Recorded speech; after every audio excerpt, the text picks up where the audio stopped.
Hello दोस्तों, मैं doctor Jitesh Bhatt आपसे एक कहानी शेयर कर रहा हूँ। ये कहानी एक बुद्धिस्ट संत की है और ये कहानी उस समय की है जब तीर और कमान का उपयोग होता था।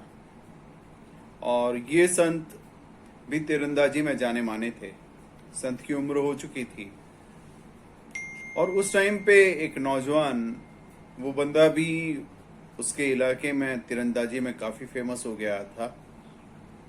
वो बंदा इस हद तक फेमस था कि उसके बारे में ये कहा जाता था कि जब भी वो कहीं पे भी तीर दागता तो ही used to hit bull's eye, यानी कि सीधा के सीधा निशाने पे उसका तीर लगता था। और दूसरा तीर जब वो दागता था तो जो पहला दागा हुआ तीर था उसी पे वो लगाता था और पहले तीर के दो टुकड़े हो जाते थे बीच में से। अपने आप में बहुत ही बेमिसाल तीरंदाजी का नमूना वो पेश करता था। पर साथ ही साथ हर नौजवान के मन में एक चाहत रहती है कि जो उस समय में सबसे आगे हैं या तो अपने आप को उनसे बेहतर दिखाएं या उनसे बेहतर खुद तो प्रस्तुत करें। तो इस नौजवान से रहा नहीं गया।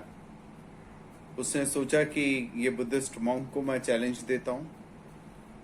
तो ये बुद्धिस्ट संत को उसने चैलेंज दिया। उनके मोनेस्ट्री पे वो गया और मोनेस्ट्री पे जाने के बाद में कहा कि मैं आपके साथ में तीरंदाजी में प्रतियोगिता करना चाहता हूं। बुद्धिस्ट संत ने कहा चलिए ठीक है। तो उन्होंने कहा प्रतियोगिता करेंगे पर जगह मेरी और उस जगह पे मैं बताऊं उस ढंग से हमको प्रतियोगिता करनी होगी।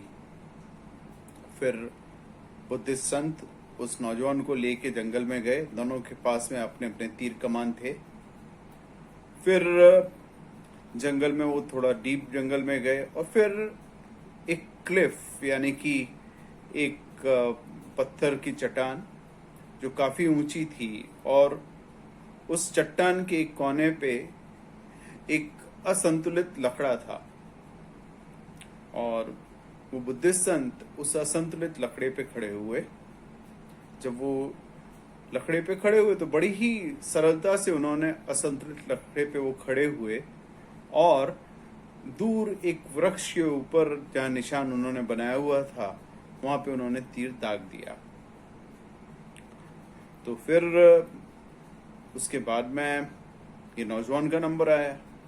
जब नौजवान वहां पे पहुंचा तो उसने जैसे ही वो असंतुलित लकड़े पे चढ़ने की कोशिश की, वो बैलेंस नहीं कायम कर पाया और निशाना भी साध नहीं पाया। फिर उसको अपनी थोड़ी सी लज्जा महसूस हुई, थोड़ी सी शर्म आई। तो उसने उनसे पूछा कि ऐसा क्यों?